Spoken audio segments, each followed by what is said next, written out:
Couple humiliated in luxury restaurant for not being dressed to code, but Jessica held Brandon's arm tightly as the restaurant manager blocked their path. Around them, dozens of judgmental stares pierced them like needles.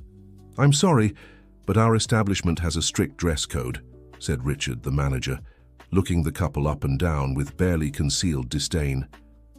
"You clearly don't meet the standards of the Golden Crown." Jessica felt her face burn. Her simple white blouse and beige pants seemed to scream her inadequacy in that setting of crystal chandeliers and tables draped in imported linen. Beside her, Brandon wore a casual shirt that would have been perfectly acceptable anywhere else, but here it felt like an insult to social conventions.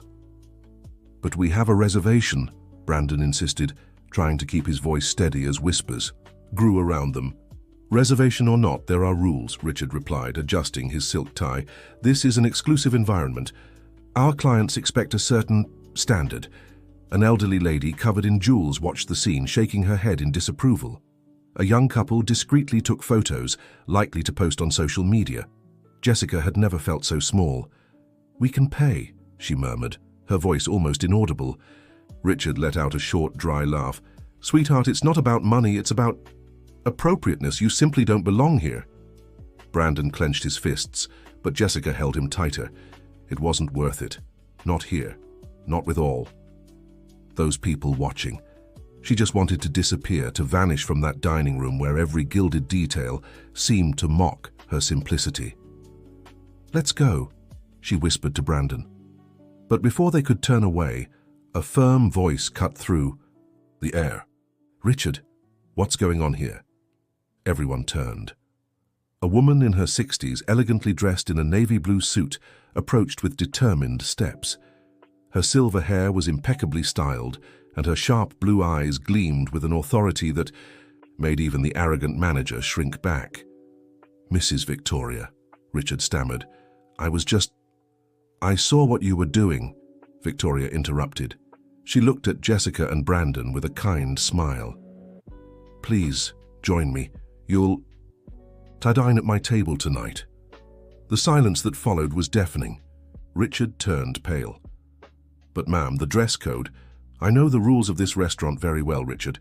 After all, I'm the majority owner," Victoria replied with icy calm. "And I decide who is welcome here. Jessica and Brandon." Exchanged glances, confused. Why was this powerful woman defending them? They didn't know her at all. Victoria extended her arm to Jessica. "Come, dears. We have much to discuss." As they walked through the main dining room, Jessica could feel eyes following their every step, some curious, others envious, many simply shocked. Victoria's table was in a private area, even more luxurious than the rest of the restaurant. "Sit," Victoria gestured to the chairs, "and relax. No one will bother you tonight." Brandon cleared his throat, clearly uncomfortable. "Mrs. Victoria, we really appreciate this, but why are you doing this?" Victoria smiled, but there was something melancholic in her eyes. "Because 40 years ago I was in your place. Same situation, same humiliation, and someone reached out to me." Jessica felt a lump in her throat. She looked around at the restaurant's opulent details and tried to imagine this sophisticated woman being turned away at the door. "You were humiliated here? Not here specifically. This place didn't even exist back then." Victoria picked up the menu. "But at a very similar restaurant in New York City. I had just gotten married, and my husband and I saved for months to dine there on our first wedding anniversary." Dear listener, if you're enjoying the story, please take a moment to like and especially subscribe to the channel. It helps us newcomers a lot. Now, continuing, the waiter approached and Victoria placed the orders for all three of us without even glancing at the menu. Clearly, she was a frequent and respected patron. "We arrived so excited," she went on, her eyes lost in memories. "But we were stopped at the door. Our clothes weren't appropriate, they said. My dress was the best I had, but it wasn't enough for that world." Brandon took a sip of water, trying to process the situation. "And what happened?" A lady, Mrs. Catherine, stepped in. She was the wife of an important industrialist. She took us to dine at her table, just as I'm doing with you now. Victoria smiled. That night changed my life in ways I could never have imagined. Jessica was fascinated. There was something about the story that touched her deeply. Maybe it was how Victoria told it, or perhaps the feeling that there was more to the tale than met the eye. Mrs. Catherine became my mentor, Victoria continued. She taught me about business, about navigating that world of appearances. So over time I built my own empire. But I never forgot that night, never forgot the humiliation, and never forgot the kindness. It's an inspiring story, Jessica remarked, feeling a little more at ease. But that's not the only reason I brought you here. Victoria leaned forward, her piercing blue eyes locking onto Jessica. Jessica, isn't it? Jessica nodded, surprised. How do you know my name? I know many things, Victoria replied cryptically. I know you work as an administrative assistant at a small accounting firm. I know Brandon is a history teacher at a public school. And I know you're here today because it's a special day. Brandon nearly choked on his water. How do you know all this? Victoria didn't answer right away. The dishes began to arrive, culinary masterpieces Jessica had only seen in magazines. The aroma was intoxicating, but the tension at the table was palpable. You came here to celebrate. Something important, Victoria finally said. Something that will change your lives forever. Jessica felt a chill. It was true. She and Brandon had chosen this restaurant for a special announcement, saving for months to afford the reservation. But how could this stranger know? Jessica began, but Victoria raised her hand. No need to tell me now. First, let's eat. The food here is truly exceptional. It would be a shame to let it go cold. For the next hour, they chatted about trivial things. Victoria proved to be a charming hostess, sharing stories of her travels and business ventures, always with a hint of mystery. Jessica and Brandon gradually relaxed, the initial awkwardness giving way to growing curiosity. It was during dessert that Victoria dropped the first bombshell. Jessica, your mother's name was Emily, wasn't it? Jessica nearly dropped her spoon. Yes, how? Emily Taylor, born in Chicago, worked as a seamstress her whole life, Victoria continued, her eyes never leaving Jessica's face. An admirable woman. Such a shame she passed so soon. Jessica felt tears prick her eyes. Her mother had died 5 years ago, and the pain was still an open wound. Did you know my mother? In a way, Victoria replied, deliberately vague. Just as I knew your father, Jessica, your real father. The silence that followed was absolute. Brandon took Jessica's hand across the table, feeling it tremble. My father died when I was a baby, Jessica said, her voice hoarse. Mom never talked much about him. Because she promised she wouldn't tell, Victoria said, pulling an old envelope from her purse. But promises die with those who make them, don't they? Jessica stared at the envelope as if it were a bomb about to explode. Victoria placed it on the table between them. Your father isn't dead, Jessica. He's very much alive, and he's someone you know very well. Brandon squeezed Jessica's hand tighter. Is this some kind of joke? He asked protectively. Because if it is, it's no joke, Victoria cut him off. Jessica has the right to know the truth, especially now. Now? Jessica repeated, confused. Why now? Victoria smiled, but there was sadness in her expression. Because your father is on the verge of bankruptcy, and because, without knowing it, you've been working for him for 3 years. Jessica felt the world spin. Working for him. But that would mean... Mr. William, she whispered, the realization hitting her like lightning. William Montgomery is my father, Victoria nodded gravely. The man who signs your paycheck every month, who barely glances your way when he walks through the office, who treats all employees like numbers on a spreadsheet. Yes, Jessica, that man is your father. Jessica stood abruptly, her chair scraping against the marble floor. Several heads turned in her direction, but she didn't care. That's impossible. It's a lie. Sit down, dear, Victoria said gently.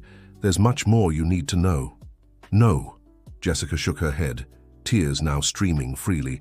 You can't just show up out of nowhere and Jessica, Brandon stood too, trying to calm her. Let's hear what she has to say. Here. Jessica turned to him, incredulous. "Brandon, she's saying my boss is my father, the man who humiliates me daily, who makes me work overtime without pay, who—" She stopped, breathless. The puzzle pieces were falling into place painfully. The strange looks William sometimes gave her, how he seemed irritated whenever she entered his office, the way he avoided speaking directly to her. "He knows," Jessica murmured, slowly sitting back down. "He knows I'm his daughter." "From the day you walked in for the interview," Victoria confirmed. It was a shock to him. "You're the image of your mother, but you have his eyes. Then why did he hire me? Curiosity, maybe. Guilt, certainly. William is many things, but he's not completely without conscience." Victoria pushed the envelope toward Jessica. "Open it." "It's time you knew the whole story." With trembling hands, Jessica took the envelope. Inside were old photographs, documents, and a handwritten letter. The photos showed a young couple. She immediately recognized her mother, beautiful and radiant at 20. The man beside her was unmistakably William Montgomery, decades younger but with the same piercing gaze. "They loved each other," Victoria said softly. "Deeply. But William came from a traditional, wealthy family. His father, old Mr. Montgomery, would never accept him marrying a seamstress." Jessica studied the photos, her heart torn between anger and sorrow. In one, her mother was pregnant, William's hand protectively over her belly. "He abandoned her," she said, "not a question." "He was forced to choose," Victoria corrected. "Family or love. He chose family. His father threatened to disinherit William, to destroy his future. He was young, cowardly, and made the wrong choice. And my mother? Emily was strong, stronger than him. She took the money the Montgomery family offered to disappear, but not for herself, for you, to make sure you had an education, opportunities." Victoria sighed. She kept her part of the deal. Never sought William out, never revealed the truth. Brandon, who had stayed silent, finally spoke. "Why are you telling us this now? What changed?" Victoria looked at him with approval. "Good question, Professor. What changed is that William is sick. Pancreatic cancer, advanced stage. The doctors give him a year at most." Jessica felt as if she'd been punched in the stomach. The man she had learned to despise over the past 3 years, the arrogant and cold boss, was dying, and he was her father. "Does he want to make amends?" she asked bitterly. "Clear his conscience before he dies?" "He doesn't even know I'm here," Victoria revealed. "William is too proud for that, but I couldn't let him die without trying." "Who are you really?" Jessica asked. "Why do you care?" Victoria hesitated for the first time since the conversation began. "I was William's fiancée. After he left your mother, his family arranged our engagement, but I found out the whole story before the wedding and couldn't go through with it." She touched the necklace around her neck. "Ironically, I ended up becoming friends with Emily. She was the one who helped me start my own business. Can you believe it?" Jessica looked at the woman before her with new eyes. So many intertwined lives, so many secrets, so many choices echoing through the decades. "My mother never mentioned you. We lost touch when she got sick. I was traveling, expanding my business internationally. When I came back—" Victoria paused, the pain evident on her face. "It was too late. I only learned of your existence when I read the obituary and saw your name as her only child." The waiter approached discreetly, but Victoria dismissed him with a wave. The restaurant was starting to empty, but none of the three seemed to notice. "And now?" Jessica asked, feeling lost. "What am I supposed to do with this information?" "That, my dear, is only for you to decide," Victoria replied. "But there's something else you need to know. William's company where you work is on the verge of bankruptcy. Bad decisions, poor investments, and his illness making it all worse. In 3 months, maybe less, Montgomery and Associates will close its doors." "My job," Jessica murmured. "Your job is the least of your worries." Victoria leaned forward. "Jessica, as William's only heir, you'll inherit both the debts and the few remaining assets, unless—" "Unless what?" Brandon asked, sensing there was more. "Unless she proves she can save the company. There's a clause in William's will, something he added recently. If the company is saved from bankruptcy before his death, control passes entirely to Jessica. Victoria smiled. Your father may be many things, but stupid isn't one of them. He knows you're brilliant, even if he's never admitted it. Jessica laughed, a humorless sound. Brilliant? I'm an administrative assistant making minimum wage. You reorganized the entire company's filing system in your first month, created a spending tracker that saved thousands of dollars, spotted contract errors the lawyers had missed. Victoria listed. William noticed all of it. Why do you think you were never promoted? He was afraid of getting too close. The revelation hit Jessica like a wave. Every time her exceptional work was ignored, every denied promotion, it all made painful sense now. He sabotaged me, she said, anger boiling. For 3 years, he sabotaged me. He protected himself, Victoria corrected. The only way he knew how, by keeping his distance. That's no excuse. No, it isn't, Victoria agreed. But it's human. Terribly, painfully human. Jessica picked up the letter she still hadn't read. Her mother's handwriting was elegant, careful. My dearest Jessica, it began. If you're reading this, it means I'm gone and someone decided it was time for you to know the truth. The tears made it hard to keep reading. Brandon wrapped his arm around her shoulders, offering silent support. I need air, Jessica said suddenly, standing up. I'll go with you, Brandon offered, but she shook her head. No, I need to process this alone, just a few minutes. She hurried out, leaving Brandon and Victoria at the table. The cool night air was a relief after the heavy atmosphere of the restaurant. Jessica leaned against the marble wall at the entrance, trying to sort through the whirlwind of emotions. Her father was alive. Her father was her boss. Her father was dying. Her mother had kept this secret until her death, and now somehow the future of dozens of employees was potentially in her hands. Excuse me? A voice pulled her from her thoughts. Jessica opened her eyes. A young woman, maybe her age, stood in front of her. She wore the restaurant's uniform, clearly an employee. Sorry to bother you, but are you okay? The girl asked with genuine concern. Yes, thank you, just needed some air. The employee hesitated, as if wanting to say more. You know, I saw what happened in there. With Richard, I mean. He's always like that with people he thinks are beneath him, she made a face. I'm glad Mrs. Victoria stepped in. You know her well? Everyone here does. She's a legend. Saved this restaurant from bankruptcy 10 years ago when the old owner was drowning in debt. Kept everyone's jobs, even raised wages, the girl smiled. She has this way of showing up when people need her most. Jessica felt a shiver. Was it a coincidence that Victoria had appeared that very night, just when she and Brandon had come to the restaurant to... Oh, God. With everything that had happened, she'd completely forgotten the original reason for their visit.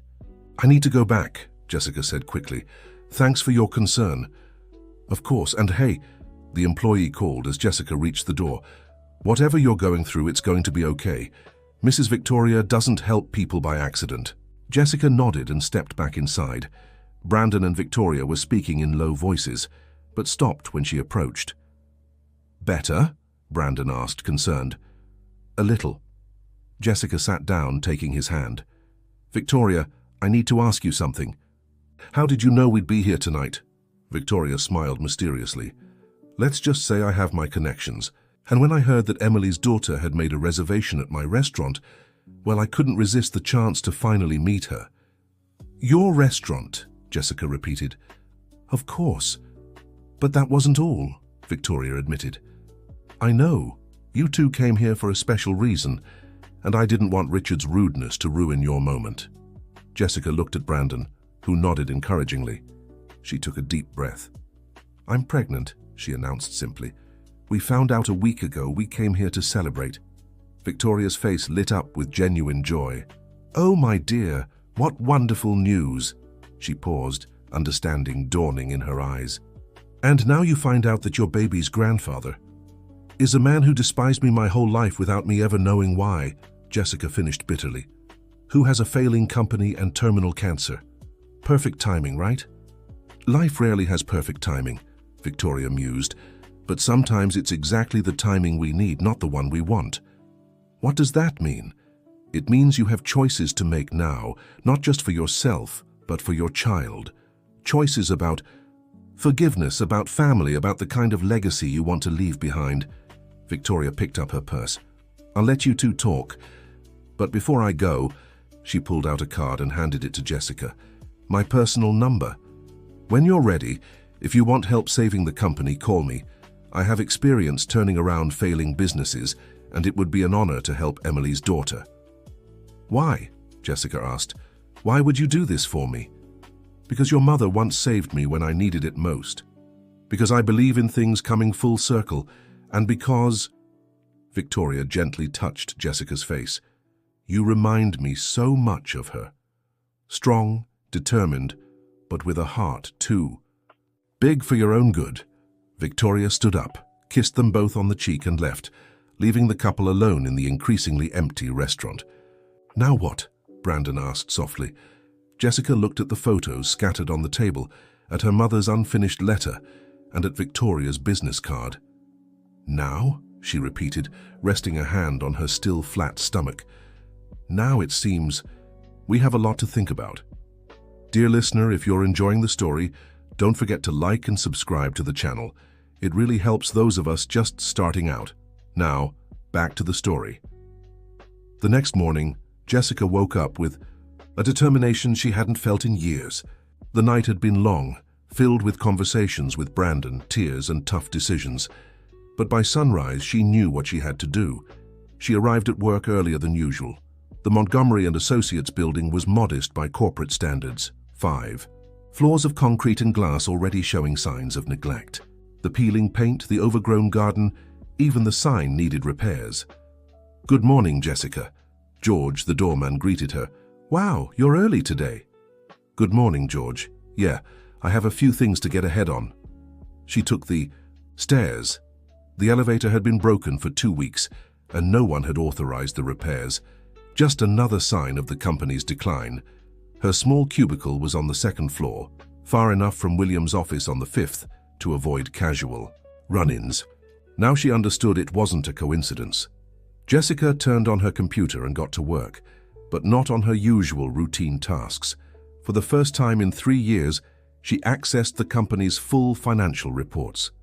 As an administrative assistant, she technically shouldn't have had access, but she'd discovered the password months earlier during an emergency, and no one had bothered to change it. What she saw took her breath away. The situation was even worse than Victoria had suggested. Mounting debts, lost contracts, key employees leaving for competitors. By her estimate, the company had maybe 2 months before total collapse. What are you doing here so early? Jessica nearly jumped out of her chair. Standing at the entrance of her cubicle was Lydia, the HR manager, and one of the few people in the company who had always treated her well. Lydia, you scared me. Just getting ahead on some reports. Lydia narrowed her eyes, noticing the spreadsheets on the screen. Those don't look like your usual reports, she said, stepping in and closing the cubicle door. Jessica, what's going on? Jessica hesitated. Lydia had been a quiet ally over the years, always trying to secure better conditions for her. Could she trust her? Lydia, how long have you worked here? 15 years. Why? Do you know Mr. Montgomery well? Lydia sat in the only extra chair in the cramped space. Well enough, Jessica, where are you going with this? Jessica took a deep breath. She needed allies if she stood any chance of saving the company. I've discovered some things about my past, about my connection to this company, and I think I can help save it from bankruptcy. Lydia was silent for a long moment. You know, don't you, she finally said, about who you are. Jessica's heart raced. You knew? I suspected. You look so much like him, you know. Same eyes, same stubbornness, and the way he avoids you. Lydia sighed. I always thought it was strange that he hired you only to ignore you completely afterward. Why did you never say anything? Because it wasn't my business. And because, Lydia hesitated, because I saw what happened to the last person who tried to bring it up. What? Who? Michael Robertson, the former CFO. He found out about you, confronted William. He was fired the next day. Lydia crossed her arms. Since then, it's become taboo. Everyone who knows or suspects stays quiet. Jessica processed the information. Another piece of the puzzle. Lydia, the company is on the verge of collapse. I know. And William is sick. Very sick. Lydia nodded gravely. I know that too. He's been absent a lot. Cancelling. Important meetings. Clients are noticing. I want to try to save the company, Jessica said firmly, but I'll need help. A lot of help. Lydia studied her for a long moment. Do you realize what you're proposing? William will never accept help, especially from you. He doesn't need to know. Not yet. Jessica turned her computer screen toward Lydia. Look at these numbers. If we don't do something drastic in the next few weeks, 50 employees will lose their jobs. Entire families affected. Lydia examined the data, her face growing paler. It's worse than I thought. But it's not irreversible. Not yet. Jessica opened another spreadsheet. I spent the night analyzing. If we can renegotiate 3 major contracts, cut unnecessary expenses, and bring back 2 big clients we lost last year, we can buy time. You did all this in one night. Jessica blushed slightly. I've been observing for years. Taking notes, planning improvements I could never implement. Lydia shook her head, impressed. Why did we waste your talent for so long? She paused. Okay, I'm in. What do you need from me? First, I need to know who else in the company we can trust. Who truly cares about this place and isn't just waiting for the ship to sink? I can make a list. There's Edward in accounting, Rachel in legal, Peter in sales. The 2 women spent the next hour conspiring. Jessica felt an energy she hadn't experienced in years. For the first time, she had a clear purpose. It was almost 9 when they heard the commotion in the hallway. William had arrived, which was rare these days. He looks worse every day, Lydia remarked, peering through the door. Thinner, paler. Jessica resisted the urge to look. Seeing William now, knowing what she knew, would be too much. Jessica, Lydia sat back down. Are you sure you want to do this? Save the company of a man who abandoned me, Jessica finished. I'm not doing it for him. I'm doing it for the employees, for the clients who depend on us, and she touched her stomach discreetly. And for the future. Lydia noticed the gesture, her eyes widening. Jessica nodded. I found out last week. My God, Jessica, this changes everything. You should be resting, not stirring up this hornet's nest. On the contrary, Jessica said firmly. It gives me even more reason to fight. I don't want my child growing up knowing I had the chance to save the family legacy and did nothing. Lydia looked at her with newfound admiration. Your mother would be proud. The mention of her mother brought tears to Jessica's eyes, but she held them back. I hope so. All right, Lydia stood up, all business. I'll start gathering our allies discreetly. When do you want to meet with them? Tonight after work. We can use the second-floor meeting room. No one uses it anymore. Deal. And Jessica? Lydia paused at the door. Be careful. William may be sick, but he's still dangerous when he feels threatened. After Lydia left, Jessica went back to work. But focusing was hard. Every noise in the hallway made her heart race, fearing it might be William. Around 11, her phone vibrated. It was Brandon. How are you? Thinking of you. Jessica smiled, typing quickly. Surviving. I've started moving things. I'll tell you more later. Love you. Be careful. Love you too.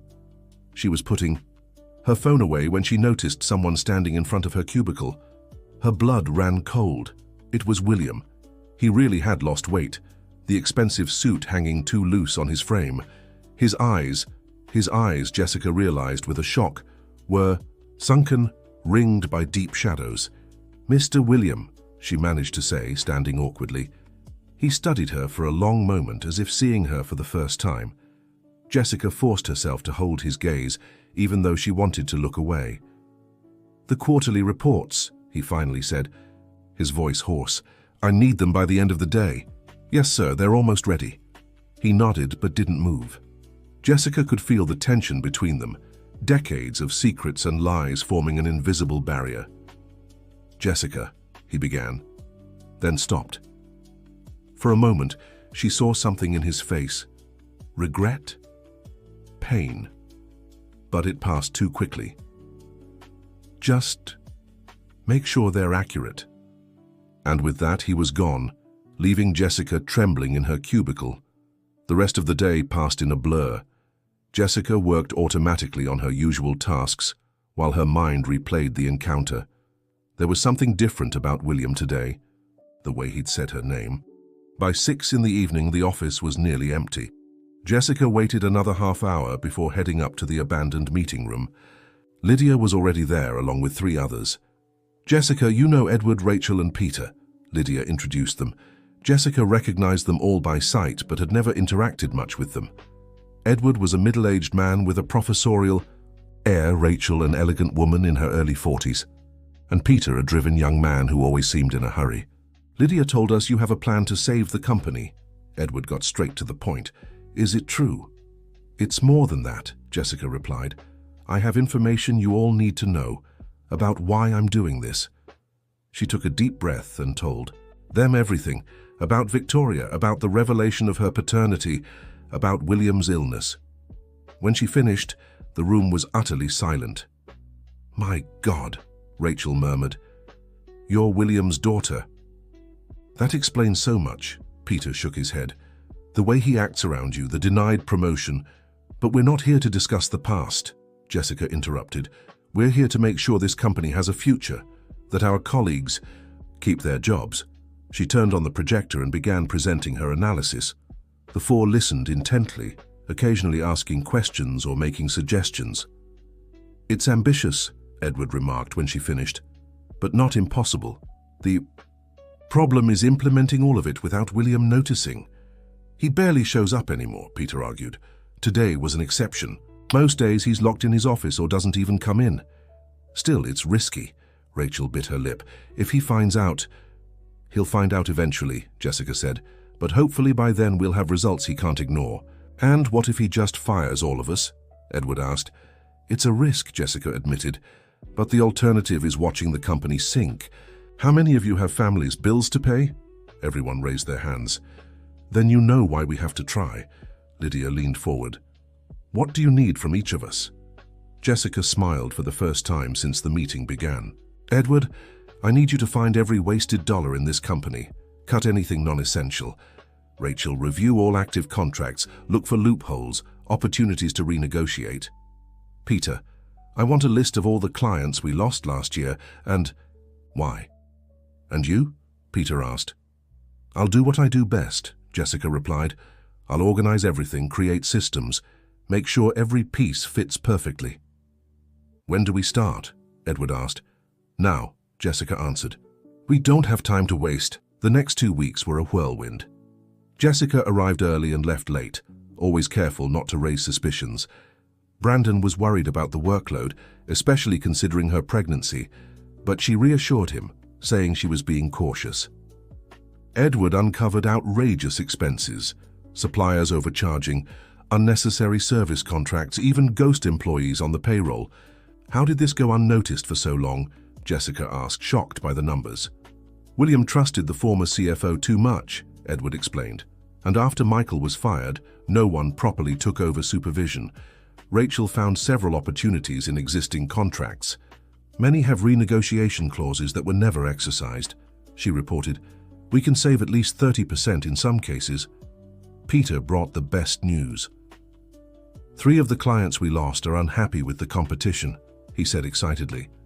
"If we make the right offers, we can win them back."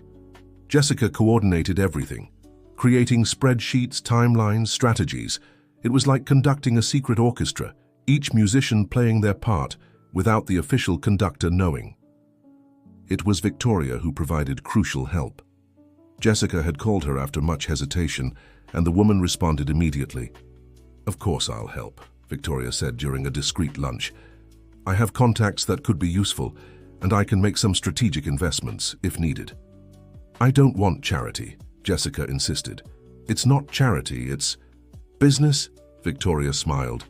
"I see potential in this company. With the right management, it can be profitable again." "The right management," Jessica repeated bitterly. "Not Williams, you mean?" William was once an excellent businessman, Victoria said gently. But the illness, the guilt, the years of regret, it all took its toll. Jessica pushed the food around her plate, morning sickness making it hard to eat. Sometimes, I wonder how things might have been if he had chosen differently. We can't change the past, Victoria took her hand. But we can shape the future. Your child will have what you didn't. A complete family, a legacy to be proud of. If I can save the company. When you do, Victoria corrected. I have faith in you, Jessica. Your mother would be so proud.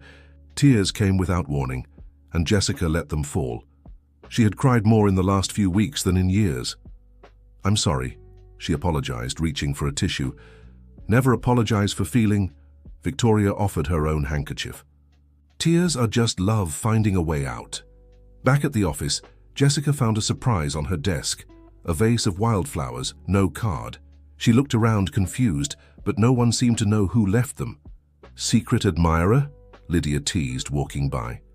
Jessica smelled the flowers and a memory struck her. Her mother loved wildflowers, saying they were prettier than cultivated ones because they grew despite adversity. A shiver ran down her spine. Could it be? She glanced toward the upper floor where William's office was. No, she was imagining things. William Montgomery wasn't the type to send flowers, especially simple wildflowers. But when she returned from the bathroom an hour later, she found a cup of ginger tea on her desk, the best remedy for morning sickness. Again, no one knew who left it. Jessica sat down slowly, her heart racing. Someone knew about the pregnancy. Was someone quietly watching over her? The phone rang, interrupting her thoughts. It was Peter, euphoric. Jessica, I did it. Petrostar agreed to come back. It's a 3-year contract. Jessica almost screamed with joy. Peter, that's incredible. How did you manage it? I promised. We'd make significant changes, that the company was under new management, so to speak. He paused. I hope I didn't promise too much. You did the right thing, Jessica assured him. Changes are coming, you can be sure of that. When she hung up, she realized she was genuinely smiling for the first time in weeks. Maybe, just maybe, they could pull this off. The end of the day brought another unexpected development. Jessica was packing her things when Richard, the restaurant's arrogant manager, appeared. What are you doing here? She asked, shocked. Richard seemed different outside the restaurant setting, smaller, less imposing. I came to apologize, he said bluntly. Mrs. Victoria made me realize how rude and prejudiced I've been. Jessica crossed her arms, skeptical. Victoria sent... You here? She told me your story, about your mother, about... He gestured vaguely. Everything. I was ashamed. I judged you by appearances, just like people once judged my own mother. Jessica felt her anger soften slightly. Your mother? She was a cleaner. Worked her whole life scrubbing the homes of wealthy people who treated her as invisible. Richard ran a hand through his hair. I swore that when I made it, I'd be different, but I became just like them. Why are you telling me this? Because Mrs. Victoria said you're trying to save this company, that you care about people, not appearances. He held out an envelope. I have connections in the business world, people who dine at the restaurant, make deals. Here are some contacts that might help. Jessica took the envelope, surprised. Richard, thank you. It's the least I can do. He turned to leave, then paused. And Jessica, at the restaurant, you'll always be welcome, in any outfit. After he left, Jessica opened the envelope. The list of contacts was impressive. CEOs, investors, influential people. With these connections, the possibilities multiplied. She was putting the envelope away when she sensed a presence. William was in the hallway, watching her through the glass of her cubicle. How long had he been there?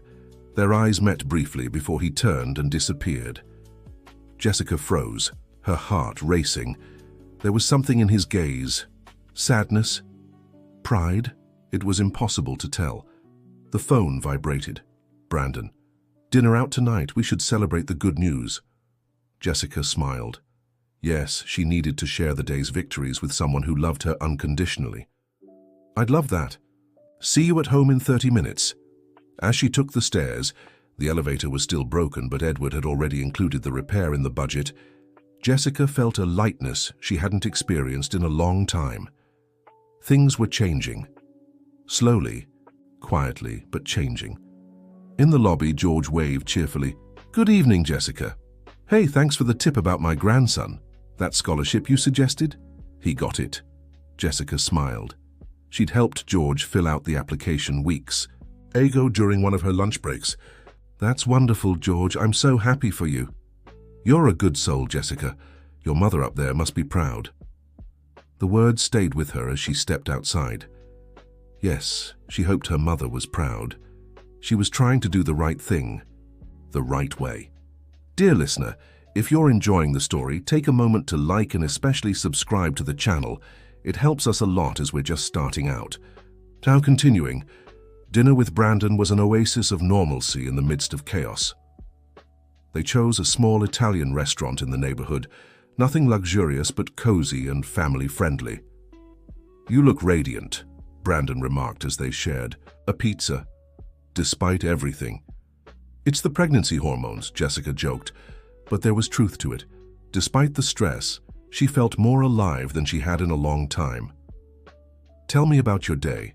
Jessica recounted everything: the recovered contract, Richard's unexpected help, the small victories adding up. "And the flowers?" Brandon asked. "Are you sure you don't know who sent them?" "I have my suspicions," Jessica admitted. "But it's impossible. He's barely spoken to me in 3 years." "People change when faced with mortality," Brandon mused. "Maybe he's trying in his own way." "It's too late for that." "Is it?" Brandon took her hand. "Jess, I know he hurt you, but if there's a chance for reconciliation before it's truly too late—" "I can't think about that now," Jessica interrupted. "I need to focus on saving the company. The rest, we'll see." That night, Jessica dreamed of her mother. They were in the small apartment where she'd grown up, and Emily was sewing on her old machine. "Am I doing the right thing, Mom?" Jessica asked in the dream.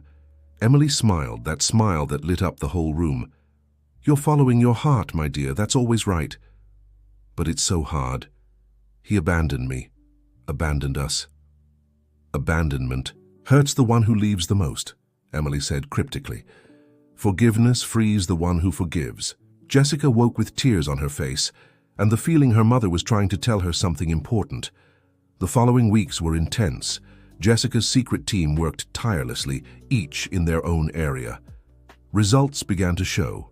Reduced costs, renegotiated contracts, clients returning. But keeping everything under wraps was becoming harder. William, though appearing less often, seemed more observant when present. Several times Jessica caught him looking her way, an unreadable expression on his face. It was on a rainy Thursday that the first real crisis hit. Jessica was reviewing spreadsheets when Lydia burst into her cubicle, pale. "We have a problem. William found out about the changes in the purchasing department." Jessica's blood ran cold. "How?" "The old supplier called him directly, complaining." "About the cancelled contract," Lydia said nervously.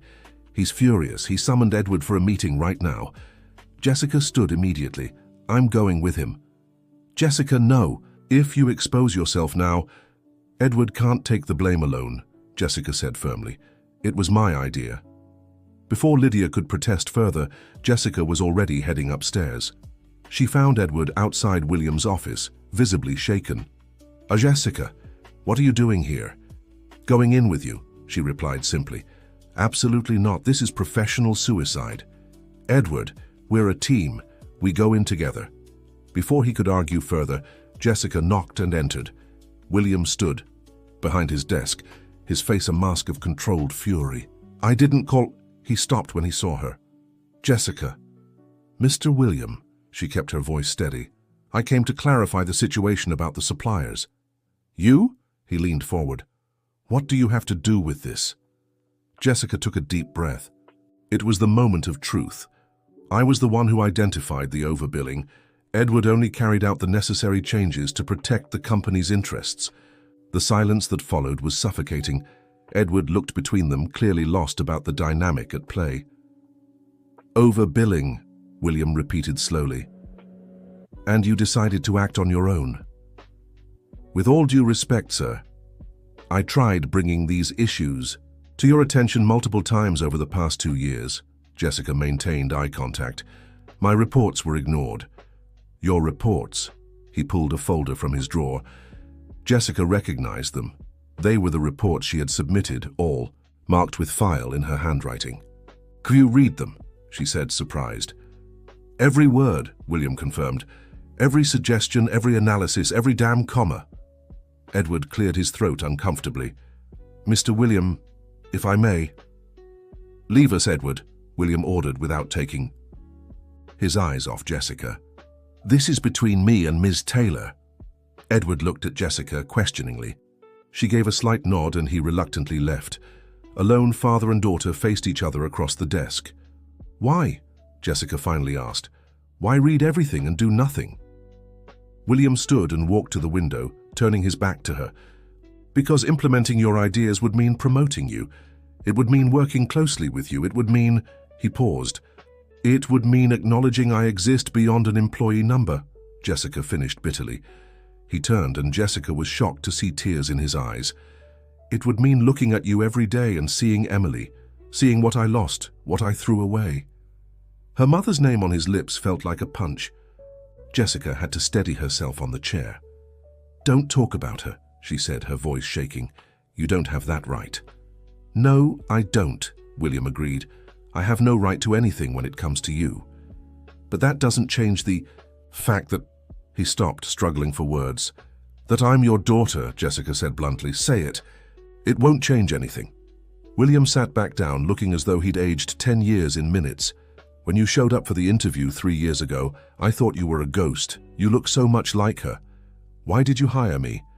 Weakness, he admitted. Pure weakness. I thought I could, I don't know, watch from afar, make sure you were okay. But every day got harder. Every time you walked into a room, I saw Emily. I saw what could have been. So you sabotaged me, Jessica accused. Kept me in a lower position, wasted my potential. I protected you, William snapped, then seemed to regret his tone. Or I thought I was protecting you. This corporate world is cruel, Jessica. I didn't want you to become like me. Cold? Calculating, heartless? Jessica suggested. Yes, he replied simply, all of it. Jessica felt anger mix with something like pity. The man before her wasn't the corporate titan she'd imagined, but someone broken by his own choices. The company is failing, she said, shifting focus. I know. Employees will lose their jobs. I know. And you don't care? William laughed, a humorless sound. Care, Jessica. I built this company from nothing. Every brick, every contract, every employee. Of course I care. But I'm tired, sick, out of strength to fight. Jessica leaned forward. But I'm not. Let me help. Officially. Give me the authority to make the necessary changes. He studied her for a long moment. Why? Why would you help the man who abandoned you and your mother? Jessica touched her stomach discreetly. It didn't show yet, but she knew life was growing there. Because I'm not you, she answered. Because I believe people and companies can be redeemed. And because... She hesitated. Because, he prompted. Because my mother taught me that hate is too heavy a burden to carry. William closed his eyes, clearly moved. Emily was always too wise for me. She also taught me about forgiveness, Jessica continued. I'm not there yet. Maybe I never will be completely. But I can work with you to save this company. When William opened his eyes, there was a determination she hadn't seen in a long time. What do you need? Full authority over restructuring Edward as my right hand and complete transparency about the financial situation. Done. Jessica blinked, surprised by how quickly he agreed. Just like that? No conditions? One condition, William said. We have dinner together once a week. We talk about the company, about strategies. We try to get to know each other. Jessica considered it. It was more than she expected, and less than she feared. Can I bring my fiancé? Fiancé? William seemed surprised. You're engaged? Engaged, Jessica corrected. Brandon, a history professor. A professor, William murmured. Emily would have liked that. She always valued education. The casual mention of his mother still stung, but less than before. So, do we have a deal? William extended his hand. Jessica hesitated only a second before shaking it. The contact felt strange, the first time they'd touched, knowing the truth. We have a deal, he confirmed. Jessica. Yes? The flowers. Did you like them? He sounded almost shy. Emily loved wildflowers. Jessica felt tears threatening to fall. I know. She taught me to love them too. She left the room feeling strangely light. In the hallway, she found Edward, Lydia, and others waiting anxiously. So, Lydia asked, did we all get fired? Quite the opposite, Jessica smiled. We've all been promoted. We have work to do. The news spread quickly. Jessica Taylor, the administrative assistant, was now the director of restructuring. Some were shocked, others suspicious, but most were hopeful. The next day, Jessica called an all-hands meeting. All 50 employees squeezed into the largest conference room. I know there are a lot of rumors going around, she began. I'm here to clarify the situation. Yes, the company is facing difficulties. No, we're not shutting down. I won't. Promise it'll be easy, but I promise to fight for every job here. How do you, an assistant, have the power to do that? Someone shouted from the back. Jessica took a deep breath. It was time for another revelation. Because Mr. William gave me full authority, and because, she paused, because I have a personal stake in this company's future. I'm William. Montgomery's daughter. The silence was deafening.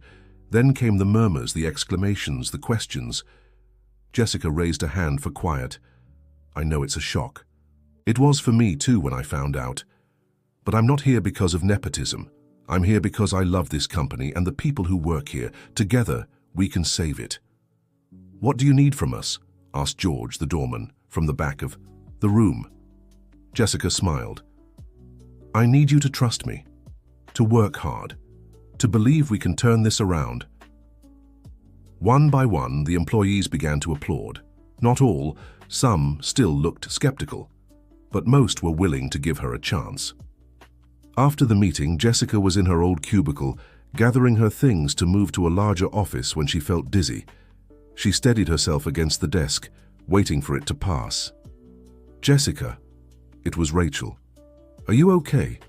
You look pale. Just a little lightheaded, Jessica assured her. I forgot to eat lunch.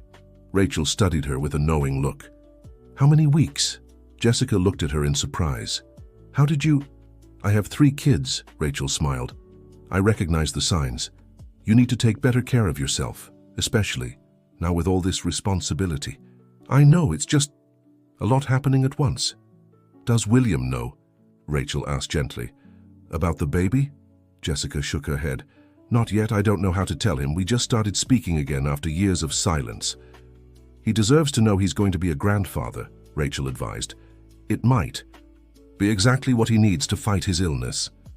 Jessica hadn't thought of that. Could the news of a grandchild give William a new will to live? I'll think about it, she promised. That night over dinner with Brandon, Jessica recounted the day's events. I'm proud of you, Brandon said. It must have been hard facing him. It was, but it was also freeing. Jessica searched for the words. For years I carried this anger, this resentment. Now seeing him sick, broken, I don't know. I'm still angry, but I also feel pity. That's normal, Brandon assured her. Feelings about family are always complicated. Do you think I should tell him about the baby? Brandon considered it. I think so. He's the grandfather, whether you like it or not. And Jess, when he hesitated, what? If he's really as sick as he seems, the baby might never get the chance to know him. You might regret not trying to build some kind of relationship. Jessica knew he was right, but taking that step felt overwhelming. I'll tell him, she decided. At our first business dinner, it'll be on neutral ground. Do you want me to come with you? Yes, Jessica took his hand. I need my safe harbor there. The following days were a whirlwind of activity. Jessica threw herself into work, implementing changes, negotiating with suppliers, winning back clients. The energy in the office shifted noticeably. There was hope in the air. But not everything was smooth sailing. Michael Robertson, the former CFO, showed up unexpectedly one afternoon. "So it's true," he said, barging into her new office without knocking. "The bastard daughter has taken over." Jessica kept her composure despite the insult. "Mr. Robertson, how can I help you?" "You can leave," he said bluntly. "This company is rightfully mine. I worked alongside William for 10 years, and you were fired for cause," Jessica reminded him. "For trying to expose me from what I've heard." Michael narrowed his eyes. "I was protecting the company from scandal. An illegitimate daughter appearing out of nowhere. The media would have a field day. Or you were trying to use me as a weapon against William," Jessica suggested. "Either way, you don't work here anymore. Please leave." "This isn't over," Michael threatened. "I have friends, influence. I'll ruin you and this company." "You can try," Jessica replied calmly. "But I suggest you put your energy into something more productive." "Good afternoon, Mr. Robertson." After he stormed out, furious, Jessica allowed herself to tremble. She didn't need enemies now, especially someone who knew the company's secrets. She called Victoria. "Michael Robertson might be a problem," she explained the situation. "Leave it to me," Victoria answered. "Michael has his own skeletons in the closet. He won't bother you." "Victoria, I don't want you doing anything illegal." "Darling, I don't need to. The truth about his schemes is enough." "To keep him quiet," Victoria assured her. "Focus on saving the company. I'll handle the vultures." On Thursday, the day of the dinner with William arrived.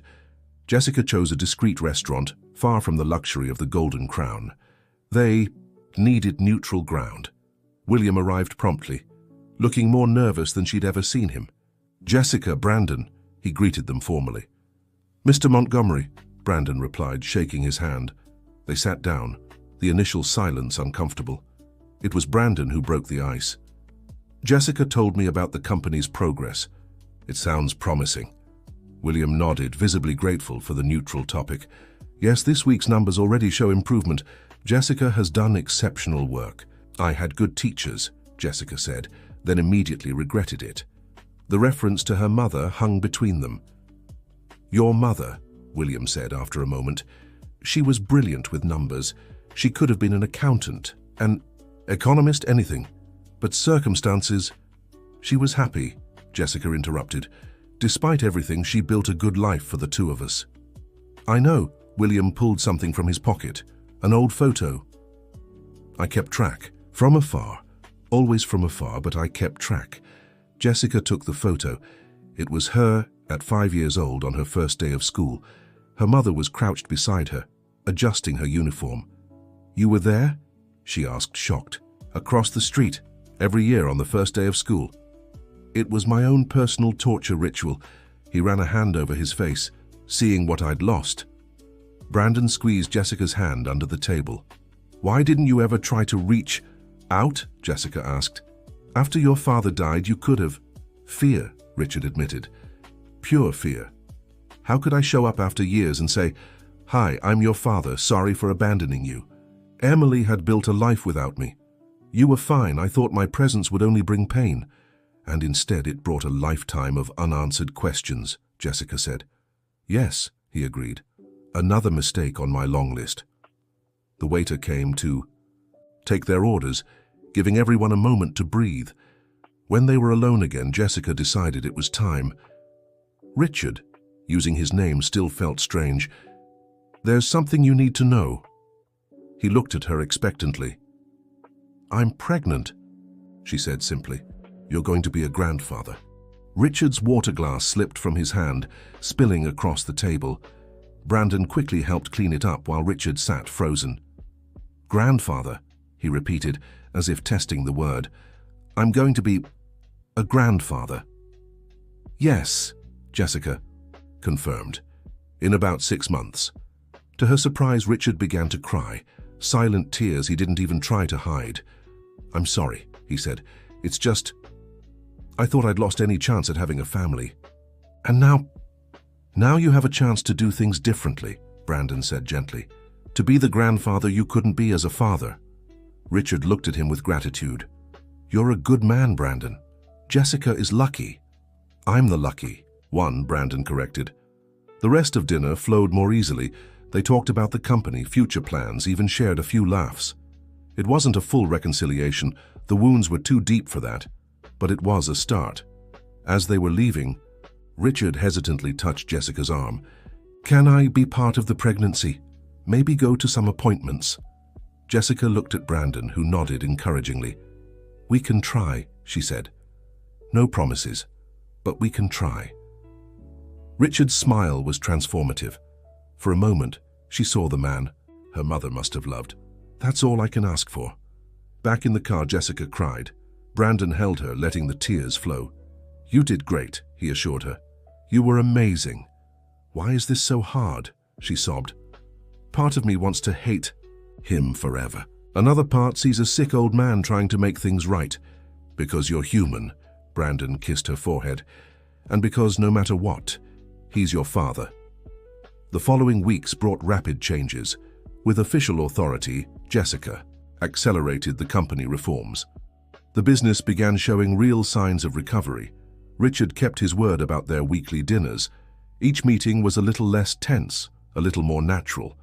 He started sharing stories about founding the company, his early dreams. It was during one of these dinners that he dropped a shocking revelation. "I was going to leave the family," he said suddenly. "Had my bags packed, ticket bought. I was going to run away with your mother." Jessica nearly choked. "What?" "The night before our planned escape, my father had a heart attack. He was in a coma for weeks." Richard stared into the distance. "Emily insisted I stay. That family was family. When he woke up, the first thing he said was that he'd disown me if I chose her. And you gave in." "And I gave in," he confirmed bitterly. "Emily ended things with me that day, said she couldn't love a man who put money above love. I only found out about you months later, when she'd already disappeared."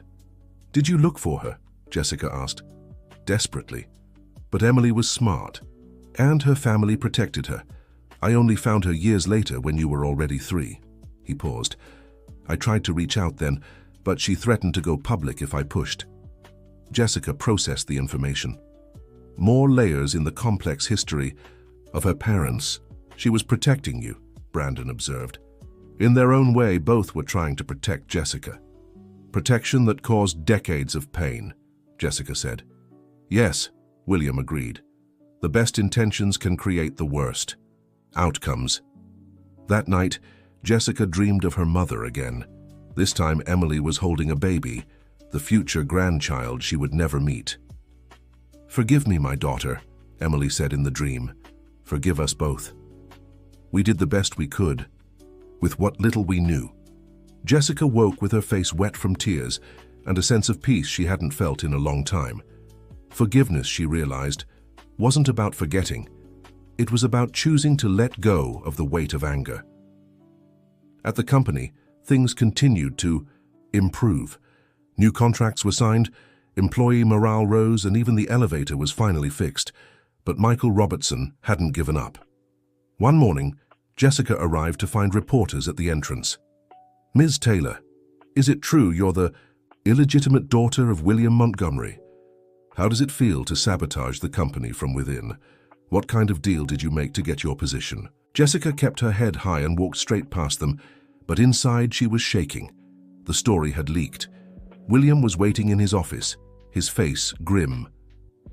"Michael," he said simply. "I'll handle it," Jessica replied. "I'll speak to the press, clarify." "No," William interrupted.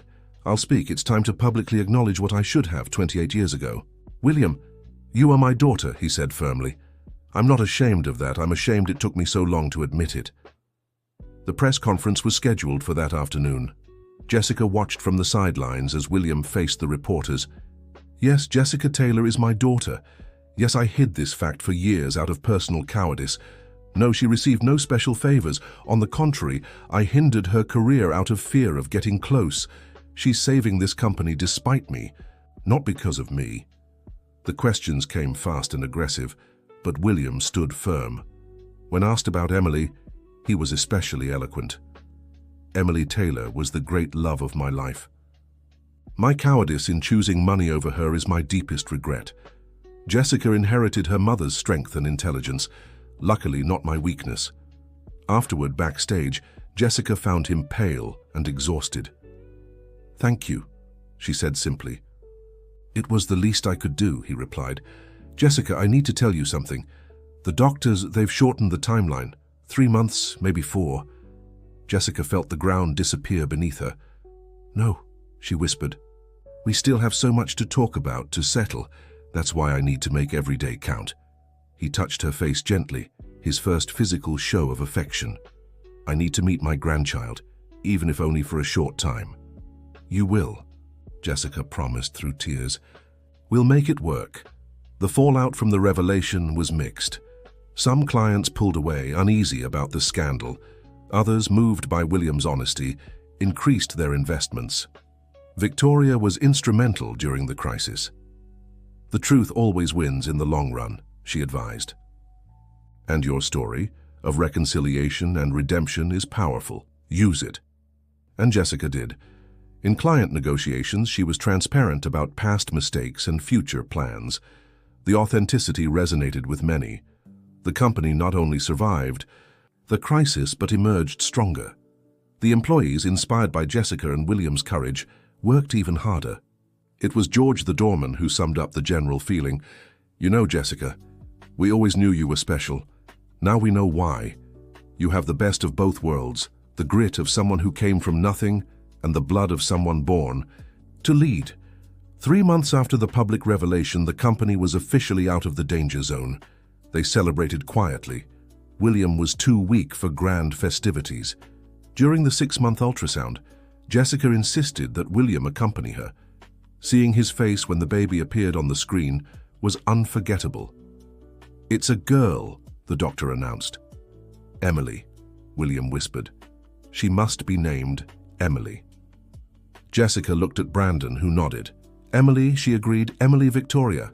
"Victoria," William smiled. "Appropriate. She played an important role in bringing us together." Leaving the hospital, William held Jessica's arm for support. He was growing weaker, but the light in his eyes was undeniable. "Promise me something," he asked. "What?" "That she'll know about me, the good and the bad. That she'll learn from my mistakes." "I promise," Jessica squeezed his hand. "She'll know her grandfather loved her even before meeting her." "And that he loved her grandmother until the end," William added. "Even if he was a fool who didn't know how to show it." That night, Jessica told Brandon about the conversation. "He's preparing to go," Brandon observed gently. "I know," Jessica stroked her belly. "I just hope he holds on until she's born." "He will," Brandon assured. "Stubborn men like him don't leave before they choose to." William's final weeks were a bittersweet mix of goodbyes and preparations. He insisted on recording videos for Emily, messages for each birthday until she turned 18. "Dear Emily," he said in one, "today you're 5. I hope your mother is letting you eat too much cake and your father is reading you stories until you fall asleep." Jessica watched with tears streaming down. It was the grandfather she never had, preserved digitally for the granddaughter he would barely know. The company continued thriving under Jessica's leadership. She implemented family-friendly policies, employee development programs, transforming Montgomery and Associates into a model of compassionate management. "You've done more in 6 months than I did in 20 years, William remarked during one of his last lucid days. "I had good examples of what to do and what not to do," Jessica replied. He laughed weakly. "Always diplomatic. You should say you surpassed the old fool in every way." "You're not a fool," Jessica protested. "You made mistakes, but who hasn't? Your mistakes didn't cost you decades with the woman you loved and the daughter you should have raised." "No," Jessica agreed, "but my mistakes are still to come. I hope Emily is as understanding with me as I'm learning to be with you." William died on a spring dawn, 2 weeks before the due date. Jessica was by his side, holding his hand. "Tell Emily," were his last words. "Tell her her grandfather waited as long as he could." The funeral was quiet, as he had requested. Employees, a few close clients, Victoria. Michael Robertson showed up, but Jessica stopped him at the entrance. "At least respect this," she asked. He left without a word. Emily Victoria was born. On a sunny afternoon, with William's eyes and her great-grandmother's smile. Jessica cried as she held her for the first time, thinking of all those who weren't there to see her. "She's perfect," Brandon whispered. "She's our redemption," Jessica replied. "Victoria was the first visitor, bringing wildflowers. Your mother would be so proud," she said, cradling the baby carefully. "And William, well, he finally did something, completely right by acknowledging her." Life went on. Jessica balanced motherhood with leading the company, always with Brandon by her side. Little Emily grew up surrounded by love and stories about the grandparents she couldn't meet in person. On Emily's first birthday, Jessica took her to the cemetery. 3 graves, 3 generations, 3 intertwined stories. "This is your great-grandmother Emily," she said to the babbling baby. "She taught me about strength and love. This is your grandfather William. He taught me about forgiveness and second chances. And you, my dear, will learn from all of us." Victoria appeared, as she always did during important moments. "I brought something." She handed Jessica an old envelope. Inside was a letter from Emily to William, never sent. "William," it said, "our daughter turned 3 today. She has your eyes and your stubbornness. Sometimes I think about finding you, telling you that you have a beautiful, intelligent daughter. But then I remember that you made your choice. And I must respect that, even if it hurts. Take care. Despite everything, I still wish you happiness, Emily." Jessica cried as she read it. "So much love wasted, so much pride wounded. Where did you find this?" "Your mother gave it to me before she passed," Victoria revealed. "She asked me to deliver it when the time was right." "And why now?" "Because now you understand," Victoria said simply. "You understand that love sometimes isn't enough, that people do the best they can with the tools they have, and that forgiveness is a gift we give ourselves." Jessica held her daughter tighter. Yes, she understood. Now, and Emily would grow up understanding too that life is complex, that people are flawed, but that love, even imperfect, leaves eternal marks. The company continued to grow. Jessica implemented a scholarship program in her mother's name and a vocational training center in William's name. Legacies transformed into positive action. Years later, when Emily was old enough to understand, Jessica told her the whole story. About the seamstress grandmother who loved unconditionally, about the businessman grandfather who loved too late, about choices and consequences and the ever-present possibility of redemption. "Why did Grandpa leave you?" Emily asked with the brutal simplicity of children. "Because he was afraid," Jessica answered honestly. "Afraid of losing what he knew for something uncertain. But did he regret it? Every single day of his life. And did you forgive him?" Jessica thought carefully. "Yes, sweetheart. In the end, I forgave him. Not because he deserved it, but because I needed to. To be free, to be happy, to love you without carrying old anger." Emily processed this with the seriousness of her 6 years. "So forgiveness is a gift to ourselves?" Jessica smiled, remembering Victoria's words. "Exactly, my love. Forgiveness is the most precious gift we can give ourselves." That night, as she put Emily to bed, Jessica took out the old photo album. She showed her daughter pictures of 3 generations, Emily sewing, a young and passionate William, herself as a child, and now little Emily continuing the story. "We're all Emily," the girl observed. "It's like we're the same person living different lives." Jessica kissed her forehead. "In a way we are. We carry those who came before us in our blood, in our choices, in our dreams. I'll do things differently," Emily declared. "I'll always choose love." "I hope so, sweetheart. But if fear ever speaks louder, remember, there's always time to turn back, to ask for forgiveness, to start over." The company Montgomery and Associates, now Montgomery Taylor and Associates, became a case study in business schools.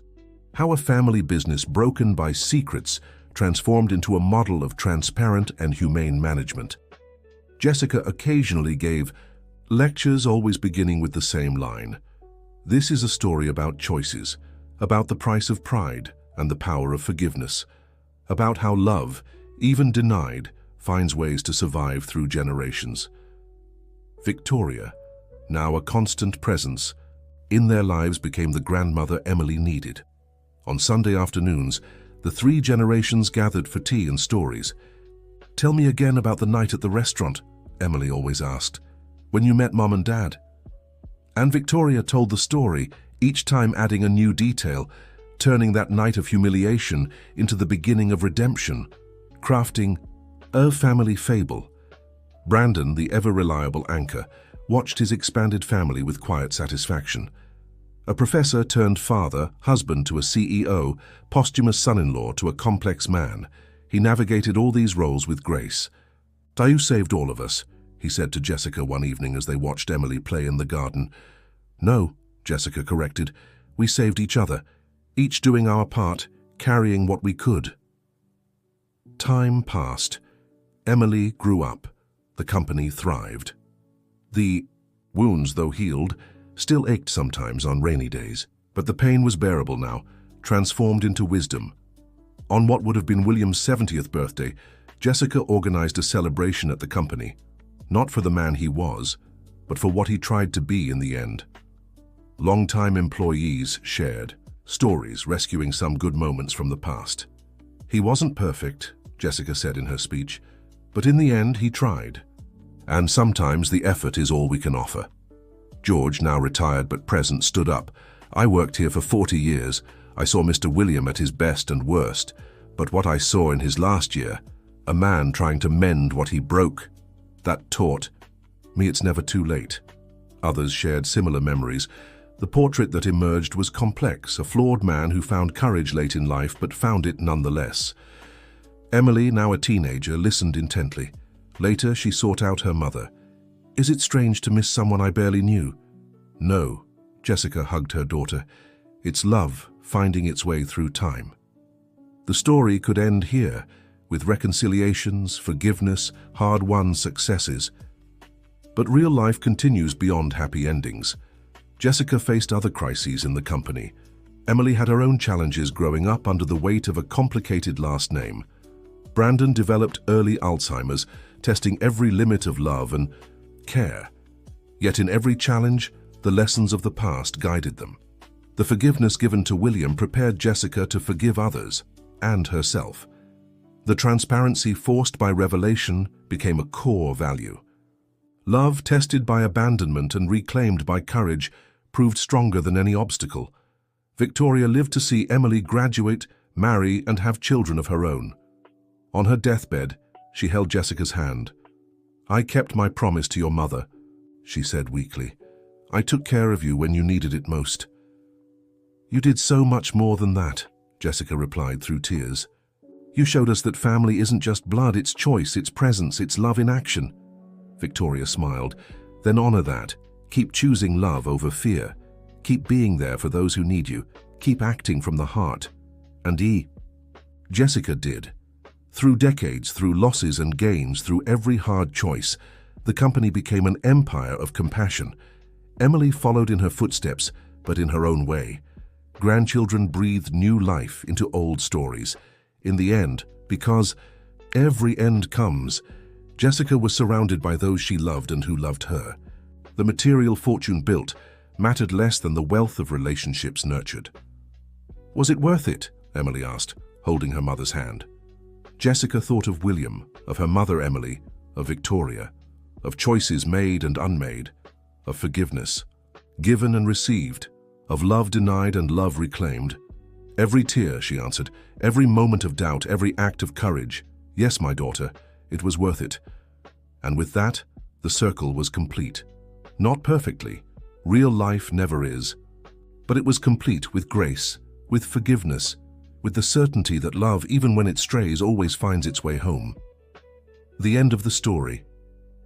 If you've made it this far, it's because this story has touched your heart in some way. Perhaps you too have family secrets, forgiveness to give or receive. We'd love to know what you think. Leave your thoughts in the comments about Jessica's choices. Would you have forgiven William? What would you have done in her place? Don't forget to like this video and subscribe to the channel for more moving and inspiring stories. Your presence here means so much to us. Thank you for joining us on this journey of love, forgiveness, and overcoming.